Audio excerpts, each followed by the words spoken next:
Assalamualaikum warahmatullahi wabarakatuh. Perkenalkan, nama saya Nima Pusasu, biasa dipanggil Divan, dan ya, saya kuliah di Universitas Padjadang dengan jurusan Ilmu Komunikasi. Nah, di sini saya akan menjelaskan beberapa teori dari komunikasi interpersonal. Dalam teori-teori komunikasi interpersonal terdapat teori-teori pengembangan hubungan. Pengembangan hubungan adalah kelompok teori mempresentasikan hasil karya keilmuan yang telah mempelajari berbagai jenis hubungan interpersonal dan banyak pola dan proses yang terlibat di dalam pengembangan hubungan. Di dalam teori-teori pengembangan hubungan terdapat 5 teori yang telah saya rangkum. Yang pertama itu teori pengurangan ketidakpastian. Teori ini menjelaskan bagaimana komunikasi digunakan untuk mengurangi ketidakpastian di antara orang asing yang terlibat dalam pembicaraan satu sama lain untuk pertama kali. Ketika orang pertama kali bertemu, utamanya mereka tertarik untuk meningkatkan prediktibilitas dalam usaha untuk memahami bagaimana pengalaman komunikasi mereka. Orang dapat mengalami ketidakpastian pada dua level yang berbeda, yaitu perilaku dan kognitif. Komunikasi merupakan sarana yang digunakan orang untuk mengurangi ketidakpastian mereka mengenai satu sama lain. Pengurangan ketidakpastian menciptakan kondisi yang sangat baik untuk mengembangkan hubungan interpersonal. Contoh pada teori pengurangan ketidakpastian yaitu kita tahu bahwa pertama kali kita tahu virus corona, kita menganggap bahwa corona itu biasa saja. Bahkan kematiannya cuma 20% dan corona itu cuma ada di luar negeri. Corona juga pasti bisa diatasi dengan alat canggih oleh orang luar negeri. Tapi apa? Sering berjalannya waktu, ternyata kematian dari 20% itu sangat mematikan ketika penyebaran juga sangat besar. Ketika masuk di Indonesia, kita masih menganggap bahwa corona itu cuma ada di Jakarta. Tapi sekarang, Sulawesi Selatan juga ikut terinfeksi virus berbahaya ini. Ada pula berita membeberkan beberapa orang-orang yang terinfeksi virus COVID-19 atau corona ini. Sehingga orang-orang mulai saling bertukar informasi, dikenal maupun tidak saling mengenal. Yang kedua yaitu teori penetrasi sosial. Diskusi awal teori ini dimulai pada tahun 1960-an, era di mana membuka diri dan berbicara terus terang dianggap sebagai strategi hubungan yang penting. Banyak bagian dari teori ini masih relevan dengan masa kini karena kita hidup dalam masyarakat di mana keterbukaan tetap merupakan karakteristik seseorang yang dianggap penting. Penetrasi sosial dirujuk pada sebuah proses ikatan hubungan di mana individu-individu bergerak dari komunikasi superficial menuju ke komunikasi yang lebih pribadi. Proses penetrasi sosial mencakup perilaku verbal, perilaku nonverbal, dan perilaku yang berorientasi pada lingkungan atau ruang antar komunikator, objek fisik, dan sebagainya. Contoh pada teori penetrasi sosial, Bima Aryo Sugiarto, seorang wali kota Bogor, ditetapkan positif corona pada tanggal 20 Maret 2020. Beliau mengungkapkan secara terang-terangan kepada masyarakat melalui media sosialnya. Gejala-gejala yang terjadi pada saat terkena virus tidak dirasakan signifikan oleh beliau. Ia hanya merasakan batuk-batuk kecil. Kenapa jelek-jelek? Ribut sekali kok.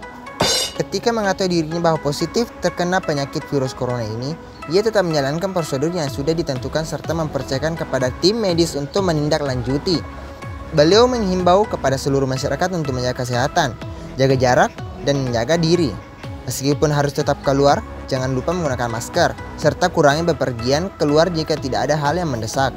Karena, seperti yang kita ketahui, COVID-19 atau Corona ini bisa mengenai siapa saja tanpa mengenal usia. Dan yang ketiga yaitu teori pertukaran sosial. Teoritikus teori ini berpendapat bahwa semua orang menilai hubungan mereka dengan melihat pengorbanan dan penghargaan. Pengorbanan atau cost adalah elemen dari sebuah hubungan yang memiliki nilai negatif bagi seseorang. Penghargaan atau rewards adalah elemen-elemen dalam sebuah hubungan yang memiliki nilai positif. Misalnya, dengan mengorbankan waktu untuk mendengarkan cerita teman, menunjukkan penghargaan hubungan yang biasanya memberikan perasaan bahwa dia diterima, didukung, dan tidak sendirian. Pertukaran interpersonal dianggap mirip dengan pertukaran ekonomis, di mana orang-orang merasa puas ketika mereka menerima kembalian yang sesuai dengan pengeluaran mereka.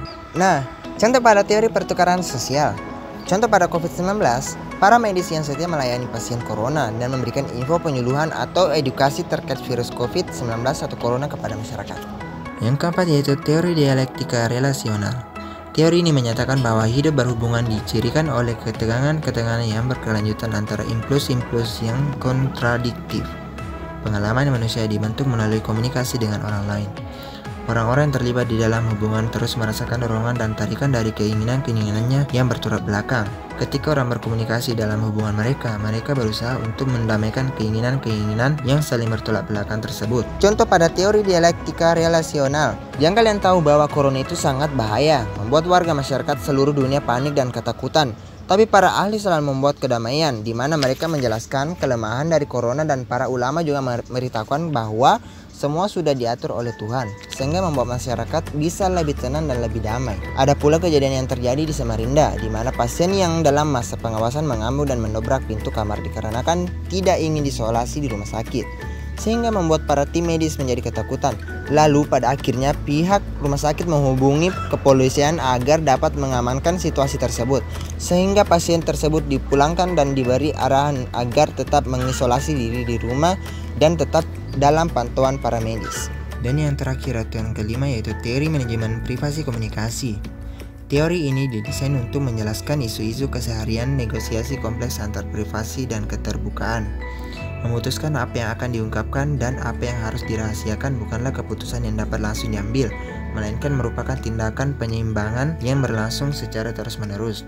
Baik keterbukaan dan privasi memiliki resiko serta penghargaan yang dihasilkan oleh keputusan yang dibuat dalam situasi yang dihadapinya. Ada resiko yang dapat muncul dari pembukaan kepada orang yang salah, membuka diri pada saat yang tidak tepat, mengatakan terlalu banyak mengenai diri sendiri, atau berkompromi dengan orang lain. Contoh pada teori manajemen privasi komunikasi. Sekarang kita tahu bahwa COVID-19